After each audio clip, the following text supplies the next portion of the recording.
Welcome to another episode of What You Don't Know About Toowoomba. Today we're going to talk about the sex trade in our city, which is alive and well. You might know that in Toowoomba we have a brothel and that we have a strip club. What you might not know is that for every 10,000 people in our city there is at least one illegal brothel. They operate out of hotels, out of massage places, even out of private homes. Then there is the online sex trade, where you can put up a request of what you're looking for or put up what you're willing to offer. This week I had a little bit of a look at some of the websites in our city that are advertising sex. Let me read you a few of the things I read. 37-year-old man. He wrote, "I'm looking for a female slave that wants to be degraded and shared and treated like a slut." 20-year-old Toowoomba man looking to meet someone in the public park ASAP to put into her mouth. Then there was Ryan. He wrote, "I would be more than happy to support you financially. If you're an international student looking for some support in this time, please note I'm looking for a girl with benefits." I remember last year dropping a young woman home back to her house. She wasn't doing really well in life. She was struggling, she'd lost her job, and she'd mentioned that she was able to buy some cigarettes that week. And I asked her, "Where did you get the money to buy these cigarettes from?" And she talked about a website where she had seen people offering money for sexual favours. So this is alive and well in our city. Let's talk about the porn trade.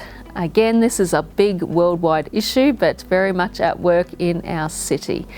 $150 billion industry it is.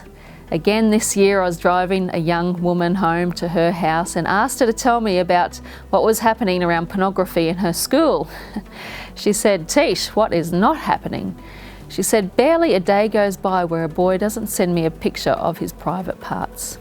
I've had other girls tell me stories of boys running around the classroom with their phones trying to show them pornography. And then also I've had fine young men say to me, "Letitia, can you tell girls to stop sending us naked pictures?" And this is just an overwhelming issue in our society that young people are facing. To think that 88% of pornography is violence against women, our young men are learning that to be violent is normal towards women. Our young girls are learning that this is what is to be expected of them.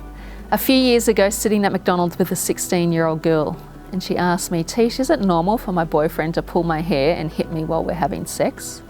Obviously I said no, but I knew straight away that her boyfriend is watching porn. Porn fuels sex trafficking, it fuels prostitution, it fuels violence against women.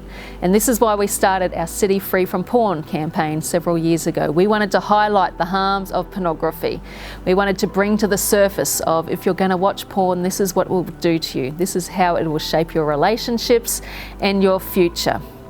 So unfortunately, the sad news is that the sex trade is alive and well in our city, and we're doing what we can to speak up and to help those, but it is still affecting the rich, the vulnerable, men and women, the old, and especially our young children.